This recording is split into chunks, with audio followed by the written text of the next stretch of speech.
itulah ciri-ciri kamu sebagai manusia langit. Ketiga, manusia langit sepertimu memiliki karakter bijaksana dan mengedepankan harmoni, keseimbangan. Kata-kata bijak dari lisanmu menenteramkan kawan, namun menggetarkan hati orang-orang yang membencimu. Herannya, meskipun para pembencimu itu menentang nasihatmu, tapi diam-diam di belakangmu mereka memujimu dan membenarkan kata-katamu. Itulah harmoni yang tercipta lewat gestur hati dan tubuhmu yang terbiasa berinteraksi dengan para penduduk langit, sehingga tajamnya lisanmu tidak membuat para pembencimu tersakiti, tetapi lisan bijakmu dirindui oleh para pencari kebenaran. Keempat, manusia langit sepertimu memiliki karakter pemaaf.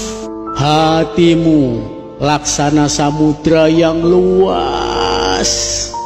Meskipun sungai-sungai mengalirimu dengan sampah, dengan kotoran, dan bahkan dengan racun membinasakan, tapi samudra adalah tetap samudra. Kamu adalah samudra yang sanggup menetralisir kebusukan dan membalas dengan kebaikan. Meskipun para pembencimu sekuat tenaga menghinamu, merendahkanmu, menyakitimu, dan bahkan hendak mencelakakanmu, tapi stok kata maafmu masih segudang. Bahkan di kesunyian malam, air matamu mengalir deras. Kamu menghibah, memohonkan ampun pada Allah Subhanahu wa Ta'ala agar Allah mengampuni kesalahan-kesalahan mereka. Itulah dirimu, manusia langit pilihan Allah Subhanahu wa Ta'ala. Terakhir, manusia langit sepertimu memiliki karakter tegas dan pemberani. Jika para pembencimu sudah bertindak di luar batas dan bahkan ngelunjak dengan mengibarkan bendera perang, apa boleh buat? Genderang perang sudah ditabuh dan pantang bagimu mundur walaupun sejengkal. Para pembencimu itu tidak menyadari bahwa mereka salah memilih lawan. Sikap lembutmu disalahartikan oleh mereka bahwa kamu adalah seorang pengecut. Sesungguhnya mereka bukan saja menyatakan perang melawan dirimu, tetapi dia menyatakan perang dengan sang penguasa alam semesta raya yang menjadi backinganmu. Kamu sadari atau tidak, suka atau tidak, bisa jadi kamu adalah salah satu manusia langit itu.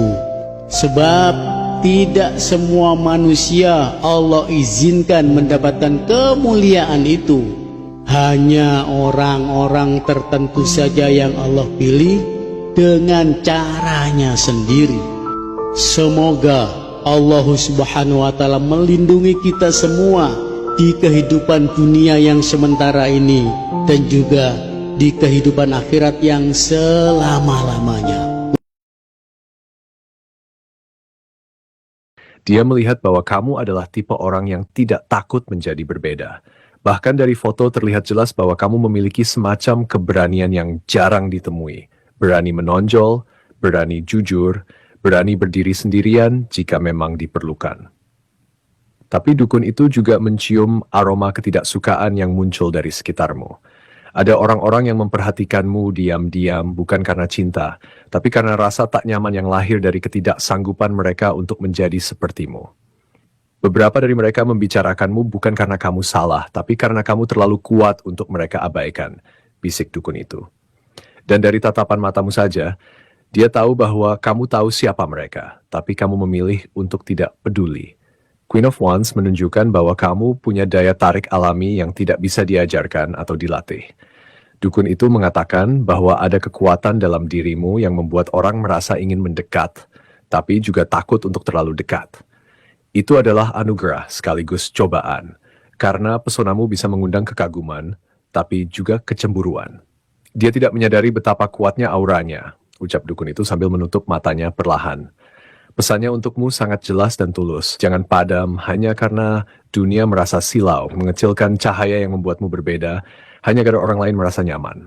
Apimu itu adalah bagian dari takdirmu. Teruslah menyala, karena dalam cahayamu banyak jiwa menemukan harapan.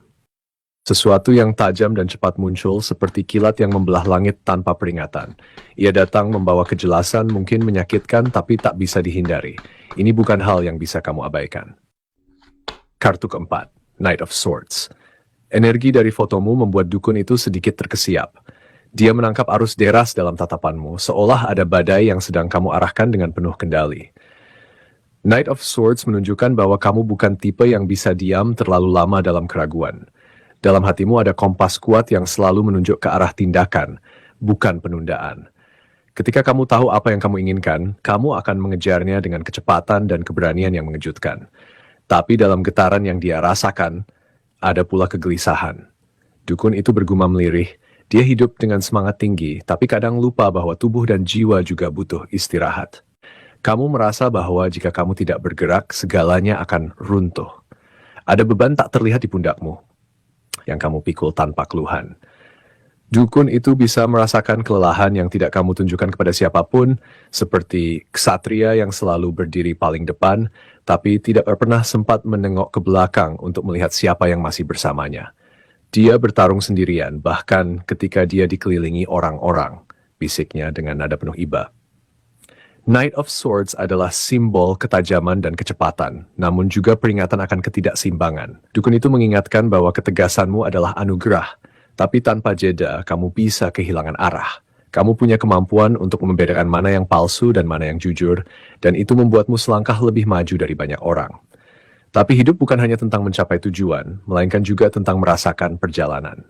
Pesannya, belajarlah mempercayakan sebagian beban, karena tidak semua peperangan harus kamu menangkan sendirian. Yang terakhir, seperti aliran sungai yang tenang membawa pesan terakhir yang dalam, bersiaplah. Ada kedamaian, tapi juga kedalaman yang bisa membuatmu diam cukup lama setelah mendengarnya. Rasanya seperti bisikan dari alam bawah sadar. Kartu kelima, Temperance. Terakhir, dukun itu terpana oleh aura yang terpancar dari fotomu. Ia merasakan getaran yang tenang namun kuat, seperti embun yang jatuh perlahan, tapi bisa menumbuhkan kehidupan.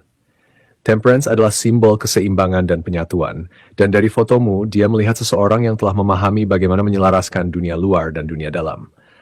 Kamu tidak mencoba menjadi sempurna, tapi kamu tahu cara untuk tetap utuh meskipun banyak hal di sekitarmu berantakan. Dia seperti alkemis. Ucap dukun itu pelan, mengubah luka menjadi pelajaran, dan kekacauan menjadi kedamaian. Orang-orang yang penasaran tentangmu, mereka tidak hanya ingin tahu siapa kamu, tapi bagaimana kamu bisa tetap setenang itu ketika dunia menuntut untuk berisik. Mereka melihatmu sebagai sosok yang lembut, tapi tidak mudah ditaklukkan. Tenang, tapi tidak lemah. Dukun itu merasakan adanya rasa iri yang tersamar di balik kekaguman mereka, karena kamu bisa menemukan cahaya di tempat yang bagi orang lain hanya kegelapan.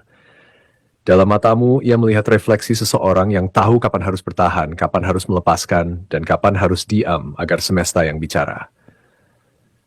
Temperance menunjukkan bahwa kamu berjalan tidak dengan terburu-buru, tapi dengan langkah yang penuh kesadaran.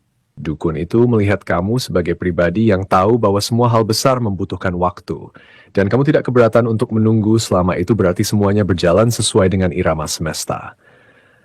Pesan akhirnya sangat sederhana namun menggetarkan. Teruslah menjadi dirimu. Keseimbanganmu adalah kekuatanmu. Dan dalam dunia yang selalu bergerak cepat, kehadiranmu adalah pengingat bahwa kedamaian bukanlah milik mereka yang tergesa, melainkan mereka yang tahu cara mendengarkan detak hatinya sendiri. Beberapa dari kalian yang menonton ini mungkin berzodiak Scorpio yang diam-diam menyimpan luka, Taurus yang keras kepala namun setia, atau Sagittarius yang berjiwa bebas tapi sedang merasa dibatasi. Bisa juga kamu seorang Virgo yang terlihat tenang padahal pikirannya penuh badai, atau Aries yang sedang berjuang menahan emosi yang tak kunjung reda. Sementara itu, yang membawa fotomu ke dukun mungkin adalah seorang Leo